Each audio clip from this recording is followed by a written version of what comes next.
Wassalatu wassalamu ala sayyidina Muhammadin asyrafil mursalin wa ala alihi wa sahbihi ajma'in. Subhanaka la ilma lana illa ma 'allamtana innaka antal alimul hakim. Tub 'alaina innaka antat tawwabur rahim wa taqabbal minna innaka antas samiul alim. Qala rabbi shrah li sadri wa yassir li amri wa hlul 'uqdatam min lisani yafqahu qawli. Aw ta'alluma wa ta'allima li fadata wa istifada wa tamassuka ala kitabillah wa sunnati rasulih. والدعاء إلى الهدى والدلالة على الخير ابتغاء مرضاته وقربه وثوابه سبحانه وتعالى. قال المصنف رحمه الله تعالى ونفعنا به وبعلومه وأمدنا بأسراره في الدارين آمين. Kita lanjutkan kajian pada kesempatan kali ini. Pada pembahasan sebelumnya kita sudah membahas apa yang dibahas 10 wasiat dalam mendidik anak. Saya ulang kembali untuk mengingat-ingat. Yang pertama apa? Mentalkin anak untuk membaca raditu billahi robba wa bil islami dina Nabi Sayyidina Muhammadin sallallahu alaihi wasallam nabiyya wa rasulah. Kemudian diajari untuk membaca syahadat, kemudian diajari untuk mengucapkan dan menghafal nasab-nasab nabi. Wasiat yang kedua apa? Memanggil orang yang lebih tua dengan panggilan yang layak. Yang ketiga apa? Mengatur waktu anak agar waktunya tidak terbuang sia-sia. Dijadwal waktunya, ada waktunya tidur, waktunya makan, waktunya sholat. Yang keempat apa? Membatasi anak untuk tidak pergi ke tempat-tempat umum seperti pasar, alun-alun, terminal dan seterusnya, kecuali jika didampingi oleh orang tuanya atau gurunya atau yang menggantikan keduanya. Yang kelima, termasuk membatasi anak untuk berteman dengan teman-teman yang tidak baik. Yang keenam, membatasi anak untuk bergaul dengan lawan jenis walaupun itu di dalam satu keluarga. Terutama urusan aurat itu harus benar-benar dijaga sampai dia balik. Kemudian yang ketujuh kemarin itu adalah membatasi anak untuk keluar rumah. Keluar rumah harus memakai hijab atau jilbab atau kerudung kecuali karena darurat. Walaupun masih kecil diusahakan seperti itu. Yang kelima apa? Mengajarkan kewajiban-kewajiban anak ketika dia sudah balik. Kewajiban sholat, kewajiban puasa, kewajiban yang lain-lainnya. Yang kesembilan, mengajari anak untuk tidak boros, hemat, tidak tampil dengan kemewahan, dan juga orang tua membantu anak untuk bisa anak tersebut menghidupi dirinya sendiri dengan membantu dicarikan pekerjaan dan seterusnya. Yang ke-10 apa? Memberikan tugas khusus kepada anak. Misalnya punya anak 5, satu bagian nyuci, satu bagian nyapu, satu bagian masak, satu bagian kora-kora, satu bagian apa lagi? Belanja, ngepel. Itu dikasih tugas-tugas sendiri, biar apa? Biar mandiri. Sekarang kita akan lanjutkan al-wasail asyru fit ta'lim. 10 wasiat di dalam pengajaran. 10 wasiat di dalam pengajaran. Al-wasiyatul ula, wasiat yang pertama, al-hirsu ala ijadil muallimis shalihi wal murabbin nasihi alladzi yakunu qudwatan wa nibrasan wa misalan yuqtada bihi. Mencarikan seorang guru yang soleh, yang murabbi, yang mendidik lahir batin, yang bisa memberikan nasihat kepada anaknya, yang juga bisa menjadi panutan atau teladan yang bisa ditiru. Ini tugas orang tua. Nyari guru itu tidak sembarangan. Carikan guru yang bukan cuma sekedar bisa mengajar, tapi juga bisa menjadi panutan. Kalau yang cuma sekedar bisa mengajar, banyak. Kadang ada, saya kadang juga heran, guru agama ngajar Al-Quran, ngajar ilmu-ilmu agama, tapi di satu sisi Saya sering kali melihat dia makan sambil berdiri. Ini kan tidak layak kalau seperti itu. Tidak layak untuk ditiru. Jadi guru itu ya bisa mengajar, bisa menyampaikan ilmu, juga bisa menjadi panutan. Itu menjadi guru yang sangat lengkap sekali. Kalau cuma sekedar mengajar ya apa bedanya sama Google? Kalau cuma mentransfer ilmu apa bedanya sama Google? Sama aja sama Google. Cuma mentransfer ilmu. Sama kalau cuma bisa mentransfer ilmu. Itulah kenapa pentingnya belajar itu harus berhadap-hadapan. Kenapa? Karena Google tidak bisa mengajari adab. Google tidak bisa mengajari akhlak. Sedangkan kalau berhadap-hadapan bisa melihat dan mencontoh langsung akhlak dari seorang guru. Ini yang pertama, harus mencarikan guru yang benar-benar guru yang soleh, yang bisa memberi nasihat. Karena kadang guru itu juga tidak bisa memberi nasihat. Bisanya ya cuma sekedar menularkan ilmu, mengajarkan ilmu, tapi tidak bisa memberi nasihat. Apalagi terlebih bisa menjadi panutan. Ini juga kadang agak sulit. Tapi bagaimanapun juga, misalnya ini kayaknya sulit untuk cari guru yang bisa jadi panutan. Ya minimal yang agak mending lah daripada tidak sama sekali. Al-wasiyatu tsaniyatu. Wasiat yang kedua. Al-bad'u bihifdzi ma tayassara minal Qur'anil Karim summa sigharul mutuni fi mukhtalafil mutun wa khassatan al-mandhumi minha. Memulai anak untuk menghafalkan Al-Qur'an. Jadi anak itu dari kecil diusahakan dididik untuk bisa menghafalkan Al-Qur'an. Ya kalau orang tuanya tidak bisa, serahkan kepada ahlinya, kepada guru. Ya minimal kalau misalnya tidak bisa hafal Al-Qur'an, minimal hafal Al-Fatihah. Jangan minimal Al-Fatihah, wajib itu. Minimal hafal juz amma, juz 30 itu mending itu.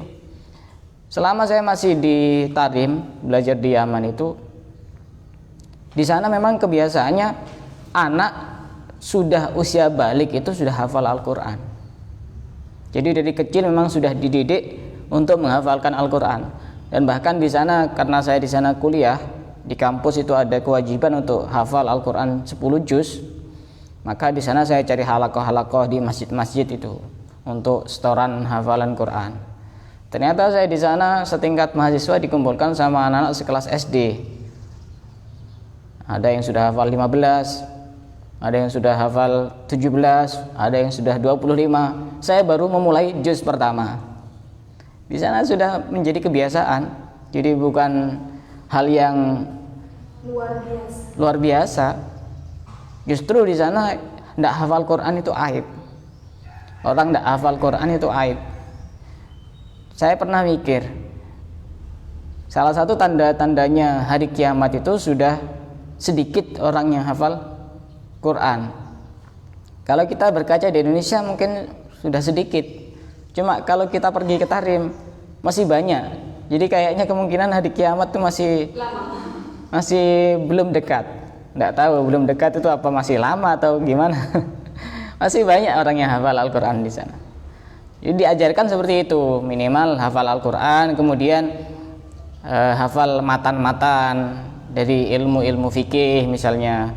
Kalau ilmu akidah misalnya Aqidatul Awam.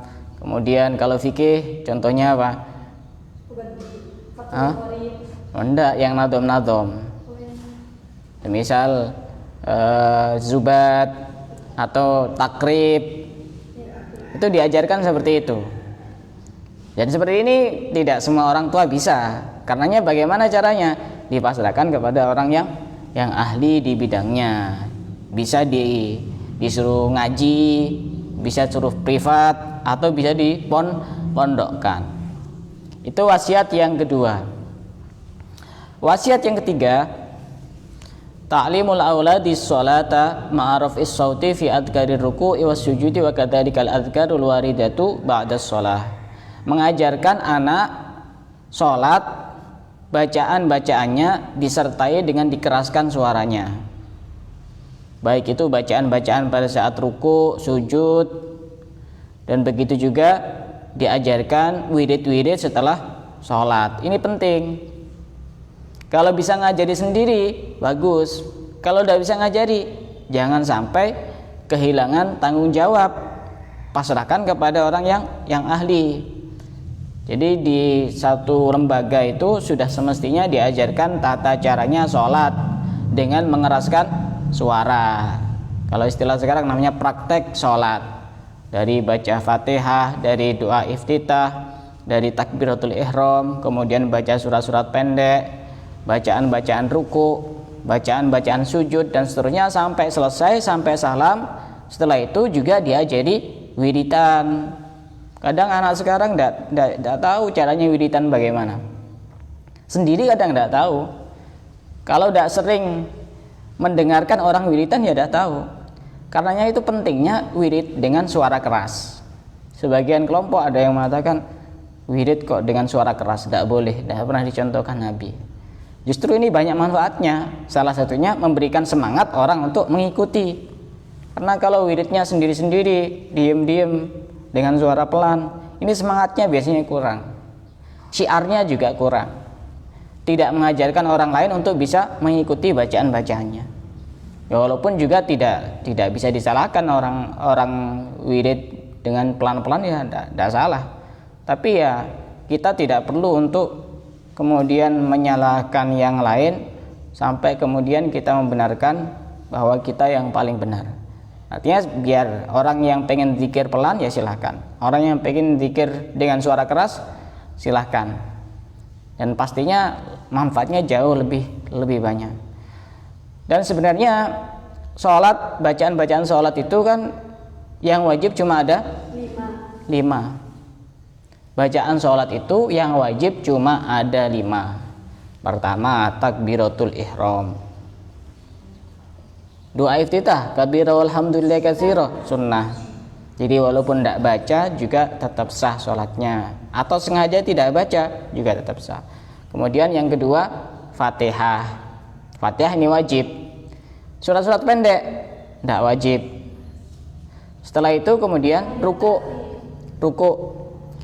ini, bacaan ruku ini juga tidak wajib, sunnah. Jadi misalnya orang ruku tanpa baca apapun, sholatnya tetap sah, baik dia itu sengaja maupun lupa, sama-sama sah. Setelah itu bangun dari ruku, ada bacanya juga kan, i'tidal itu juga tidak wajib, itu sunnah. Jadi mau baca, mau tidak baca, mau sengaja, mau lupa, sholatnya tetap sah. Kemudian setelah itu dia sujud. Bacaan sujud juga tidak wajib. Jadi misalnya tidak baca atau lupa, tidak apa-apa, sholatnya tetap sah. Kemudian duduk di antara dua sujud. Apa Rabbi firli warhamni wajburni warfa'ni warzuqni wahdini wa'afini wa'fu anni. Itu juga tidak wajib. Jadi misalnya lupa atau sengaja memang tidak baca, sholatnya tetap sah. Yang wajib apa? Takbiratul ihram, Fatihah, kemudian tahiyat akhir. Tahiyat akhir itu yang wajib bacaannya dari at-tahiyatul mubarakatus shalawatut thayyibatu lillah. Assalamualaikum ayyuhan nabi wa rahmatullahi wabarakatuh. Assalamu alayna wa ala ibadillahis sholihin. Asyhadu an la ilaha illallah wa asyhadu anna muhammadar rasulullah. Kemudian ditambahi baca sholawat, Allahumma sholli ala sayyidina Muhammad. Sudah sampai situ bacaan yang wajib. Kemudian salam, assalamualaikum warahmatullah. Sholat tuh gampang, cuma 5 ini bacaan yang wajib di dalam mazhab Syafi'i. Jadi ngajari teman, anak, atau orang awam biar tahu caranya sholat, ajari yang penting-penting ini dulu, 5 ini bacaannya. Baru belajar sholat, suruh hafalan kabira walhamdulillahi katsira, belum lagi suruh hafalan kunut, belum lagi suruh hafalan doa. Kapan bisa sholatnya? Sebenarnya orang bisa sholat itu 1 hari bisa. Bisa jadi orang itu tidak sholat, mungkin dia mikirnya bacanya banyak sekali di dalam sholat. Mungkin bisa jadi seperti itu alasannya orang tidak sholat. Padahal bacaan di dalam sholat cuma 5 itu yang wajib. Saya jamin 1 hari bisa sholat. Kalau cuma gerakan, anak kecil kan bisa, cuma jungkar-jungkir kan bisa. Apalagi orang dewasa, masa dia bisa jungkar-jungkir? Anak kecil saja bisa, cuma gerakannya gini.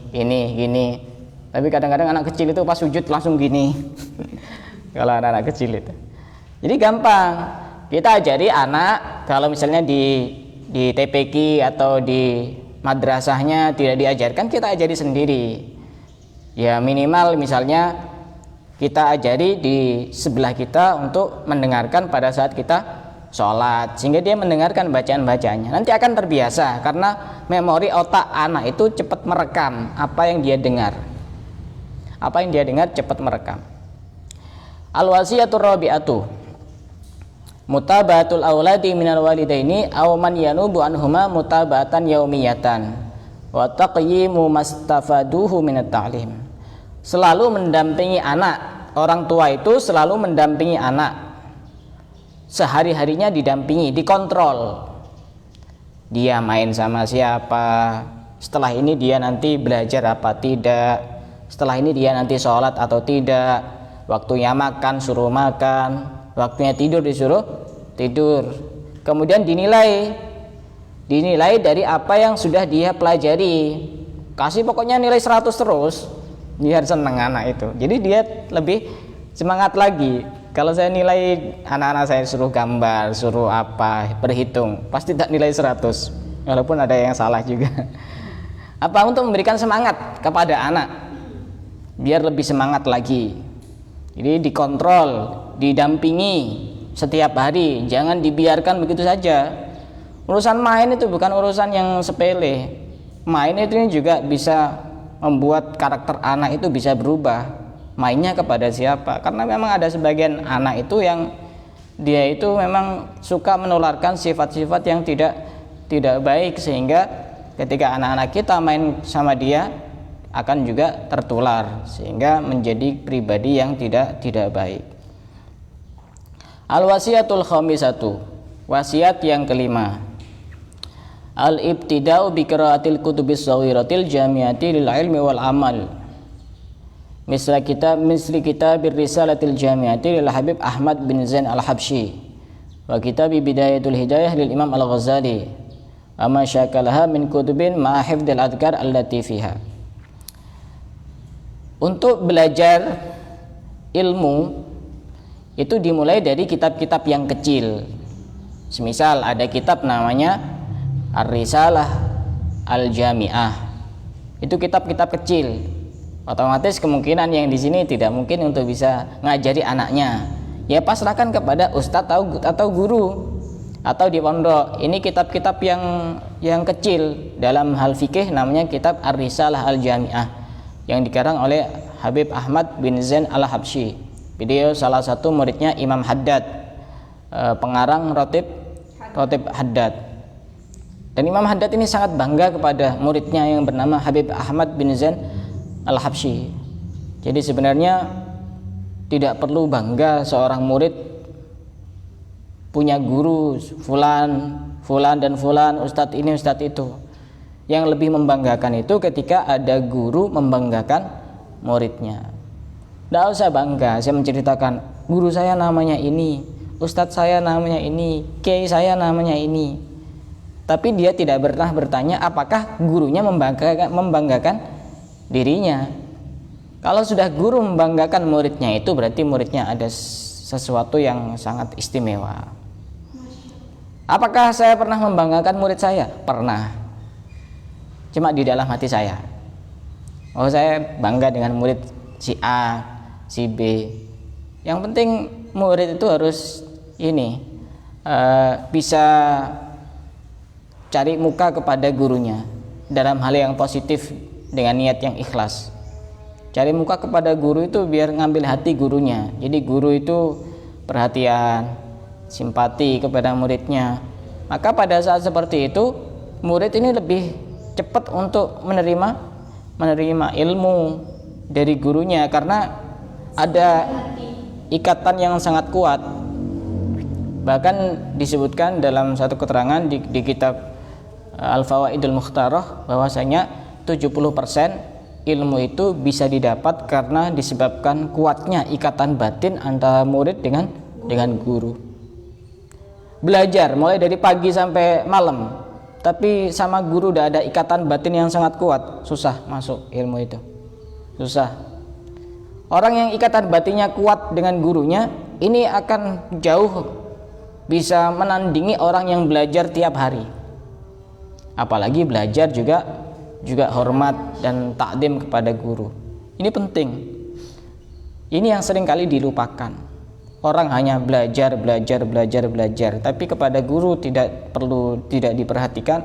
Ini juga susah ilmu bisa didapatkan. Al-wasiyatu sadisatu. Wasiat yang keenam. Adamul ishtighali asna'ad darsi bi ayyi syai'in walau bil mutala'ati aw tasbih.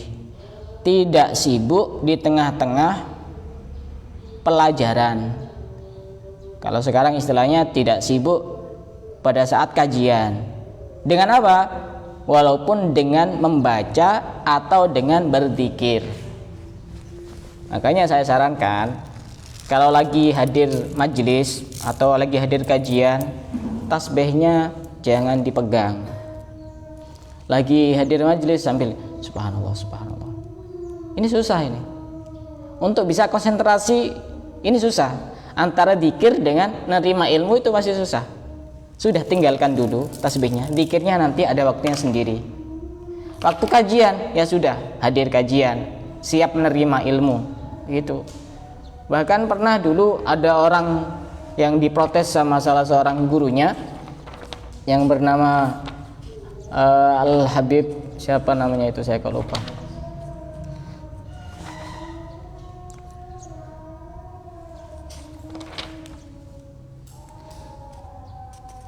Jadi dia waktu belajar itu dia sambil pegang tasbih. Kemudian diprotes sama gurunya, dinasihati sama gurunya. Saya tanya, saya ini sedang berada dalam kebaikan atau tidak? Ya, dalam kebaikan. Kalau dalam kebaikan mestinya kamu membantu saya untuk melakukan kebaikan. Atau misalnya saya sedang berada dalam keburukan, kamu mencegah saya untuk tidak melakukan keburukan. Karena Allah itu tidak mengumpulkan dalam satu hati dua hal. Ini susah. Saking ininya murid-murid dulu itu, sampai Imam Syafi'i di hadapan gurunya Imam Malik itu, ketika beliau bawa buku atau bawa kitab seperti itu, buka kertas itu pelan, sangat pelan sekali.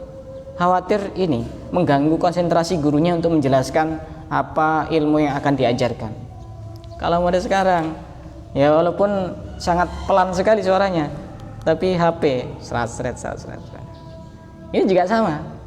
Pada saat menerima ilmu sudah kesibukan semuanya tinggalkan, termasuk pikiran ada di sini. Pikiran-pikiran yang di luar sudah tinggalkan. Jadi tidak usah perlu baca tasbih, berzikir, wirid, baca sholawat, kemudian baca-baca yang lain yang tidak ada hubungannya dengan pelajaran pada saat itu.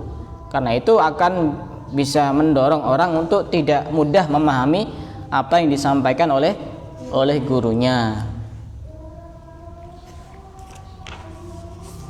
Apalagi tidur lain lagi itu, bukan sibuk, tambah hilang sama sekali itu. Al-wasiyatu sabi'atu. Wasiat yang ketujuh. Hasul auladi alal mutala'ati wal murajaati bi sifatin daimatin khususan qabla darsi wa ba'dahu wa tabyinu ahammiyati dzalika fi tasbiti ma yata'allamunahu wa adamu nisyanihi. Mendorong anak untuk selalu belajar secara terus menerus, secara istiqomah. Dikasih waktu belajar, misalnya sebelum tidur itu. Minimal orang belajar itu belajarnya 2 kali minimal. Orang cari ilmu itu minimal belajarnya 2 kali sebelum menerima ilmu dan setelah menerima ilmu. Yang bagus seperti itu. Walaupun dulu itu lebih daripada apa yang kita lakukan pada saat ini.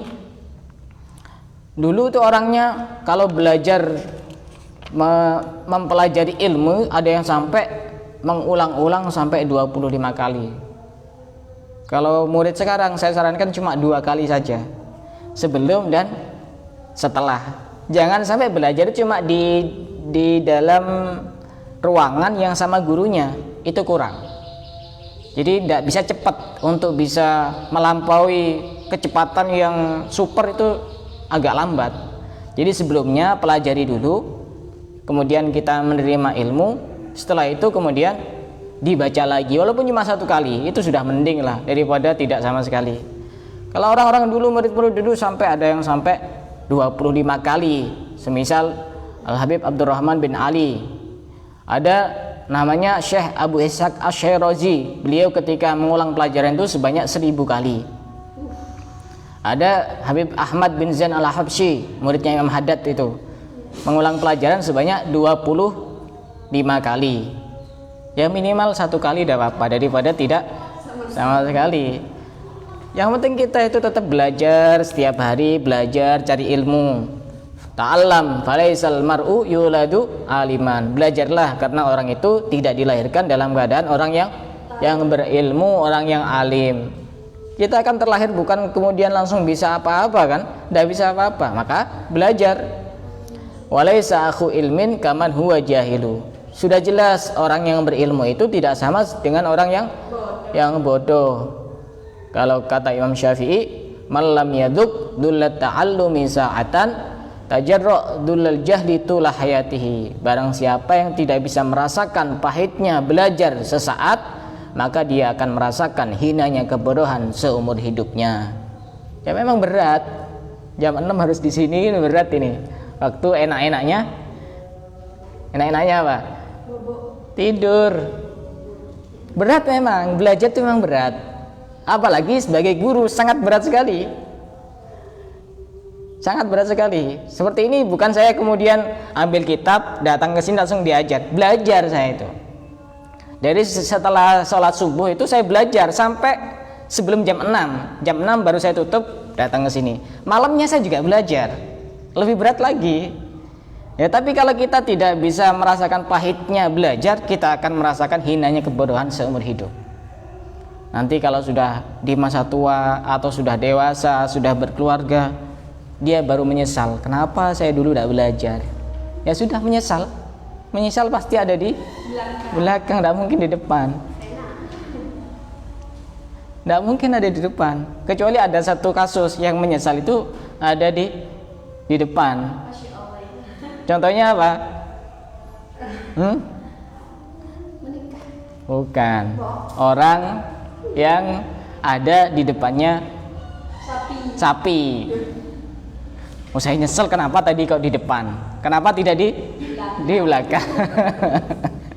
Kan lebih baik menyesal di belakang daripada di orang yang ada di depannya sapi, kan lebih selamat di belakang daripada di depan. Jadi menyesalnya itu kenapa kok di depan, tidak di belakang. Jadi kita itu harus selalu semangat, strong itu namanya.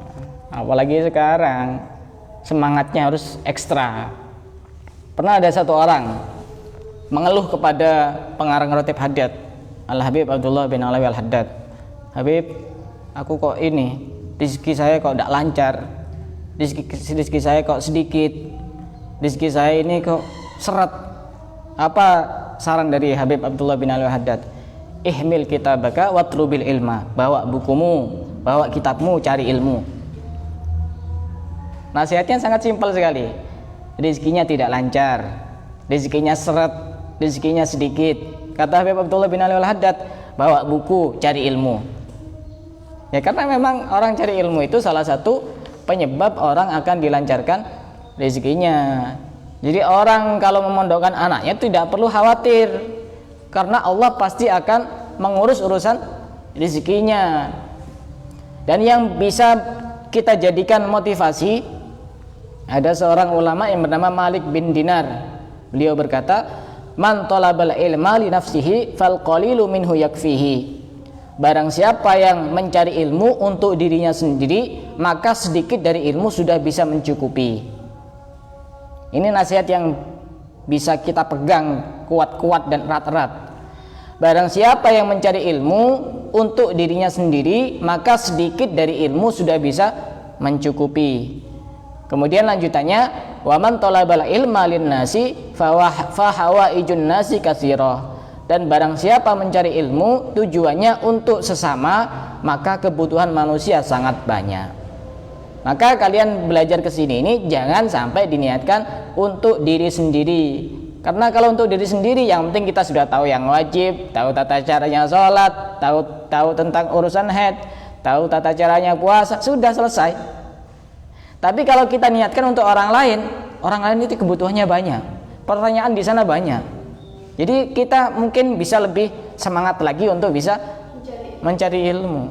Jadi jangan diniatkan untuk diri sendiri, tapi diniatkan untuk disebarkan kepada orang lain.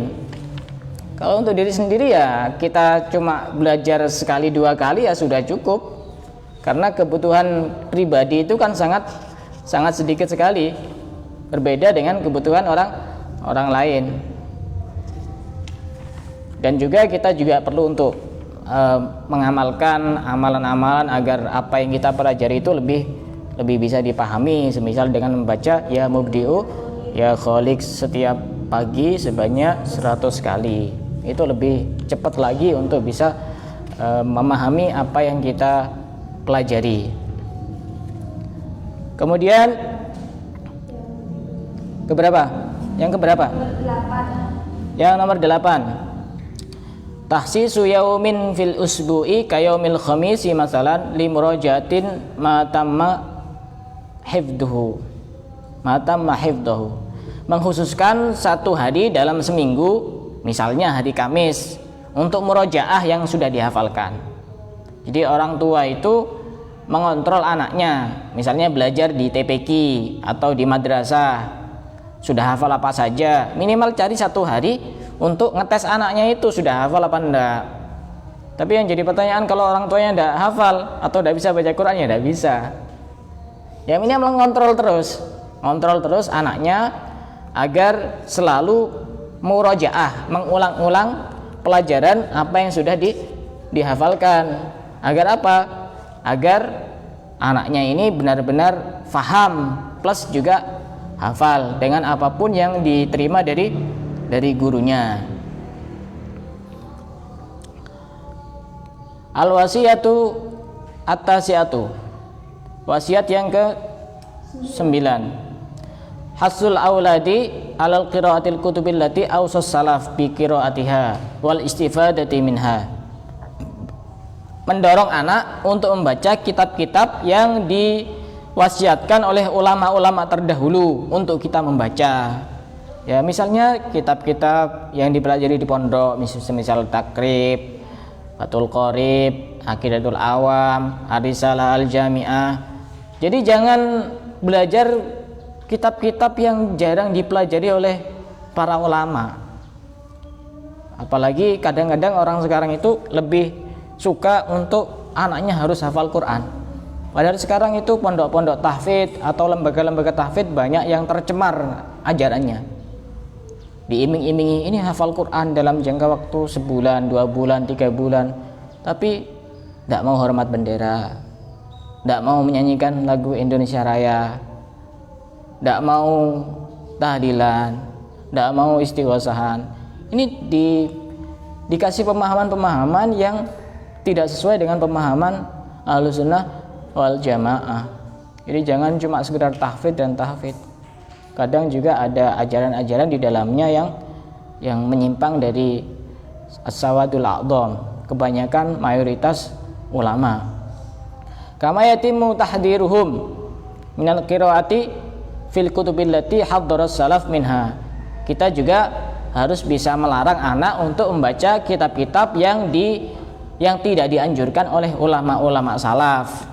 Semisal apa? Semisal contohnya karangan dari Asy-Syaikh Ibnu Arabi. Mungkin di sini masih belum pernah dengar. Ini bukan berarti karangan beliau itu tidak boleh dibaca, tapi bagi orang-orang tertentu belum waktunya untuk membaca, maka dilarang untuk membaca. Makanya baca itu jangan terlalu tinggi. Saya sering cerita, kadang-kadang anak usia SMA, anak usia mahasiswa tanya kepada saya, Ustadz, gimana orang itu ibadah tujuannya itu masuk surga dan pengen selamat dari neraka, apakah itu ikhlas, dinamakan orang yang ikhlas dalam beribadah? Ini pertanyaan terlalu tinggi untuk anak usia seperti itu, apalagi dia masih belum belajar agama. Ikhlasnya terlalu tinggi. Mestinya yang ditanyakan itu, Ustadz, bagaimana tata caranya sholat? Itu mestinya yang rendah-rendah dulu. Kok itu sudah orang ibadah tujuannya pengen masuk surga, apakah ikhlas atau tidak ikhlas? Ya saya jawab ikhlas. Kenapa memangnya? Ya tetap ikhlas. Oh, kalau itu kan surga itu kan makhluk ciptaan Allah, berarti kita beribadah untuk selain Allah. Ini terlalu tinggi. Kenapa? Karena mungkin bacanya yang belum waktunya. Baca yang ringan-ringan saja. Untuk kita harus menyesuaikan dengan kebutuhan kita masing-masing. Jangan baca bacaan-bacaan yang terlalu tinggi. Misal ilmu-ilmu tasawuf yang belum waktunya, itu tidak perlu dibaca. Nah, itu jadi bagaimana kita tahu kitab-kitab apa saja yang tidak dianjurkan untuk dibaca kepada orang-orang tertentu? Ya tanya kepada guru, tanya kepada ustadz. Salah satunya kitab karangan Ibnu Arabi. Terus kemudian ada sebagian kitabnya Imam Ghazali, semisal kitab Al-Mi'raj, ada kitab Al-Madhnun. Itu juga bagi sebagian orang tidak dianjurkan untuk dibaca karena bisa menimbulkan hal-hal yang tidak diinginkan. Al-wasiyatu al-ashiratu, wasiat yang ke-10. I'ta'ul awladi kitabun lil mutala'ati wal qira'ati fihi thumma yas'aluhum an muhtawahu ba'da fatratin muhaddadah. Memberi anak kitab untuk belajar dan membaca. Jadi anak itu dikasih buku-buku bacaan yang seusianya. Setelah itu jarak beberapa hari coba ditanya isinya apa. Itu untuk melatih otak anak. Agar apa? Agar bisa menyerap apapun yang dia pelajari. Kasih buku bacaan-bacaan tertentu selain buku pelajaran wajib yang diajarkan di sekolah maupun diajarkan di madrasah, di TPQ maupun di lembaga-lembaganya. Kasih pelajaran, kasih buku bacaan tertentu. Setelah itu nanti ditanya tentang isi dari buku bacaan tersebut. Ketika orang tua mau mengontrol anaknya dengan 10 hal ini, maka insya Allah anaknya juga akan menjadi anak yang soleh, yang berbakti kepada kedua orang tua dan juga membanggakan kepada kedua orang tua. Dari sini ada yang mau ditanyakan? Kami persilakan. Yang penting semangat belajar ya, semangat. Saya muda semua itu. Saya belajar untuk ngisi itu udah cukup 1 jam. Antara subuh sampai jam 6 ini kan ya 1 jam. Tapi malamnya saya masih belajar. Nah, enak kalian tinggal nerima aja. Silakan yang mau tanya. Yang penting harus percaya sama guru 100%. Kalau tidak percaya sama guru 100% ini susah. Kadang murid sekarang itu problemnya tidak percaya sama guru. Jadi ada apa-apa lebih memilih orang lain untuk dijadikan tempat sandaran. Pertama dahulukan gurunya dulu. Nah, wasiat-wasiat atau saran-saran lakukan. Kalau dilakukan dengan yakin, insya Allah bisa terlaksana apapun yang dia inginkan. Silakan yang mau bertanya. Mbak Lala biasanya suka tanya. Silakan bertanya.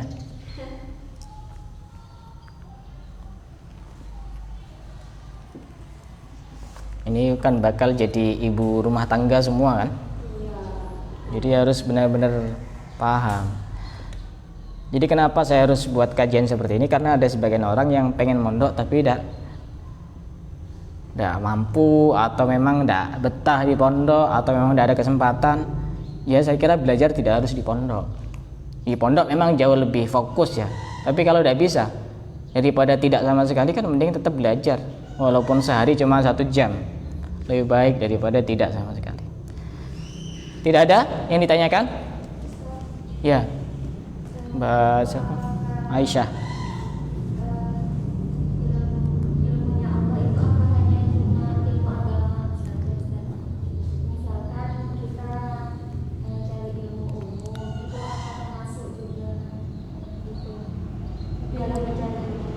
Ya, ilmu Allah itu luas, tidak hanya ilmu agama, ilmu umum pun juga bisa termasuk ilmunya Allah. Tujuannya apa? Tergantung tujuannya. Kalau tujuannya murni untuk mencari ilmu umum, dia tidak merasa bahwa ilmu Allah sangat luas, ya percuma.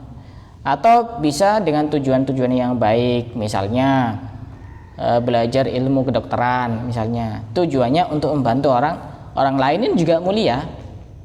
Atau misalnya daripada ilmu-ilmu kedokteran dipegang sama orang-orang yang tidak bertanggung jawab, lebih baik saya belajar untuk bisa bersikap jujur, misalnya, itu juga bagus ketika tujuannya baik. Semisal contoh yang lain, saya pernah ketemu sama orang di bis itu, dia belajar dengan kuliah jurusan apa, bagian kamera itu apa, IT ya, IT.